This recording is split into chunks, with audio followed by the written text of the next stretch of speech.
촌놈 라디오입니다. 오늘도 기막힌 사연 하나 들고 왔습니다. 결혼식 날 제 친척과 어머니가 아무도 오지 않았습니다. 이게 오늘 사연의 첫 주제입니다. 안녕하세요. 저는 결혼 5년 차 남편입니다. 오늘 제 이야기는 누군가에게는 믿기 어려울지 모르지만 저에게는 아주 선명한 현실이었습니다. 이 사연은 고부 갈등이라는 말로는 다 담기지 않는 이야기예요. 결혼 전부터 시작된 균열. 아내와 저는 혼전 임신으로 결혼했습니다. 나이 차이는 6살, 저는 33, 아내는 27이었습니다. 문제는 그 이전부터 예고되어 있었습니다. 어머니는 아내를 처음 본 날부터 성에 안 찬다고 말했습니다. 그 말투에는 이유를 묻기 어려운 묘한 확신이 섞여 있었습니다. 임신 사실을 알렸을 때 어머니는 이렇게 말했습니다. 아이는 지워라. 결혼식도 가지 않겠다. 그때 저는 알았습니다. 축복이 되어야 할 소식이 어떤 사람에게는 심판의 근거가 되기도 한다는 걸요. 1.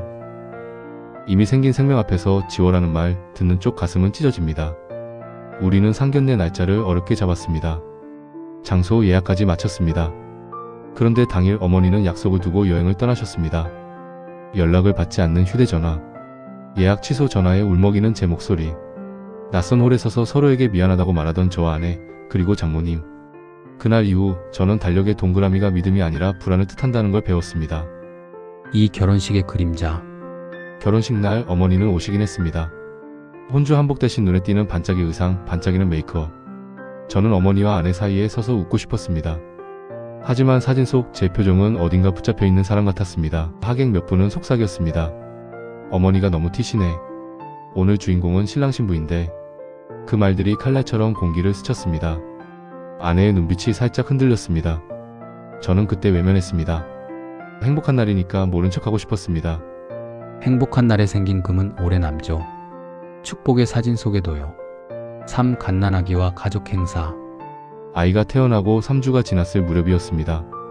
어머니와 이모는 어른들 다 모였다며 내려오라고 하셨습니다. 우리는 갓난아기를 카시트에 눕혔습니다.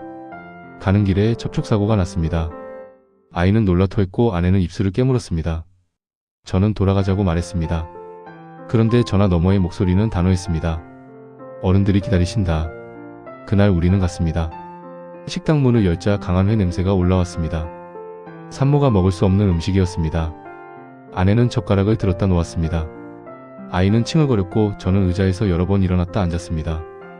그 후로도 우리는 여러 번 불려다녔습니다. 명절, 생신, 기념일. 가짜 웃음은 진짜 피로를 남겼습니다. 사돌잔치 아무도 오지 않았다. 돌잔치를 작게 준비했습니다. 양가 가족만 초대했습니다. 아내는 늦게까지 케이크 토퍼를 붙이고 풍선을 불었습니다. 아이 머리띠를 고르다 새벽이 되었습니다. 하지만 전날 이모에게 전화가 왔습니다. 어머니랑 싸웠다. 우리는 안 간다. 결국 아무도 오지 않았습니다. 빈 의자들이 정면으로 우리를 보았습니다. 사진작가가 초점을 몇 번이나 다시 맞추었습니다. 아내는 촛불을 보다가 아이를 안고 고개를 숙였습니다. 그날 이후 우리는 시댁과 거리를 두기로 했습니다. 그 거리는 억울함의 길이만큼 길었습니다. 여러분, 돌잔치의 빈 의자. 그 장면이 마음에 오래 남는 것 같습니다.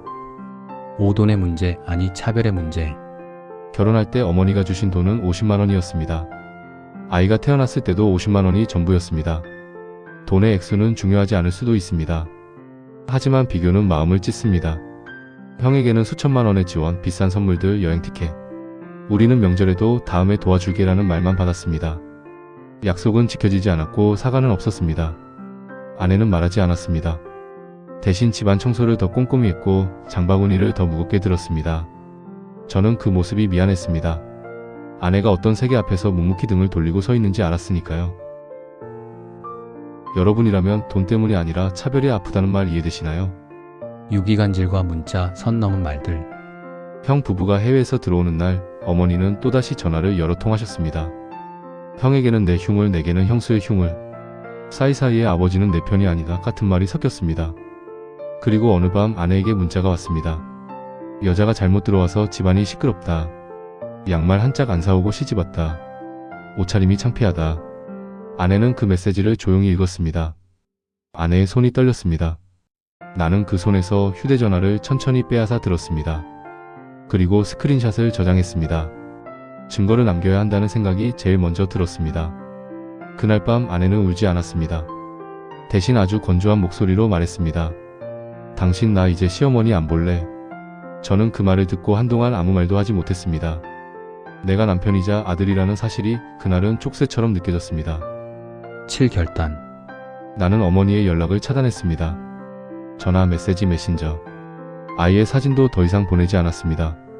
다음날 아침 집은 조용했습니다. 아내는 평소처럼 아이 유식을 만들었습니다. 나는 설거지를 했습니다. 싱크대 물소리가 이상하게 맑게 들렸습니다. 그날 이후 우리 집에는 싸움이 줄었습니다. 말수는 줄었지만 숨은 편해졌습니다. 침묵이 더 이상 불안이 아니라 쉼이 되었습니다. 갈등을 끊어내는 결심은 때로는 평화의 시작이 됩니다. 8. 계속되는 그림자. 하지만 이야기가 거기서 끝나지는 않았습니다. 어머니는 친척들에게 우리 얘기를 돌렸습니다. 아들이 며느리에게 세뇌당했다. 집안 망신이다. 나는 몇 번이고 휴대전화를 내려놓았다 들었습니다. 답하고 싶었지만 답하지 않기로 했습니다. 대신 기록했습니다. 날짜, 시간, 말. 아내는 말없이 집 문단속을 확인했습니다. 우편함을 열어보고 닫았습니다. 밤마다 커튼을 한 겹 더 쳤습니다. 우리는 무서워서가 아니라 다시 흔들리고 싶지 않아서 조심했습니다. 돌아보면 나는 여러 번 그날들을 떠올립니다. 상견례가 파토났던 날의 복도, 결혼식장에 반짝이는 조명, 돌잔치의 빈 의자, 문자에 박힌 차가운 문장들. 그 장면들은 마치 같은 영화에 서로 다른 컷처럼 이어져 있습니다. 그 영화에서 나는 늘 중간에 서 있었습니다. 누구의 편도 완전히 되지 못한 채 모두의 눈치를 보았습니다. 그러다 알았습니다. 내가 지켜야 할 편은 선택지가 아니라 책임이라는 것을요. 아내와 아이, 우리 집, 우리 시간. 그게 내가 지켜야 하는 전부라는 것을요. 지금 그리고 앞으로. 지금 우리는 조용히 잘 지냅니다. 주말에는 아이 손을 잡고 동네 공원을 걷습니다. 장모님은 늘 같은 자리에서 우리를 반갑게 맞아주십니다. 식탁 위에는 늘 따뜻한 음식과 우리가 편히 웃을 수 있는 이야기들. 어머니와의 거리는 아직 멉니다. 언젠가 이 거리를 어떻게 해야 하는지 나는 여전히 스스로에게 묻습니다. 하지만 하나는 분명합니다. 누군가의 거짓말과 이간질이 우리 집의 평화를 다시는 빼앗아가도록 두지 않겠다는 것. 그게 내가 남편으로서, 아버지로서 내리는 결론입니다. 10일 끝에 드리는 말. 여러분, 여기까지 제 이야기를 들어주셔서 감사합니다. 이 이야기를 고부갈등이라는 네 글자로만 묻고 싶지 않습니다. 이건 결국 서로를 대하는 태도와 경계의 문제였으니까요. 여러분이라면 상견례 당일 여행이라는 이유로 약속을 깨버린 상황 어떻게 받아들이셨을까요? 돌잔치에 아무도 오지 않았을 때 관계를 계속 이어가는 게 맞았을까요? 가족이라는 이름으로 벌어진 언어적 폭력 앞에서 여러분은 어디까지 참고 어디서 멈추실 건가요? 저는 오늘 아내와 아이의 편에 서기로 했습니다. 그 선택이 옳다고 믿습니다. 우리 집의 문을 지키는 일, 그게 제가 할 수 있는 가장 확실한 사랑이니까요. 들어주셔서 고맙습니다. 여러분들의 의견을 댓글로 남겨주세요. 구독, 좋아요 한 번씩 부탁드립니다.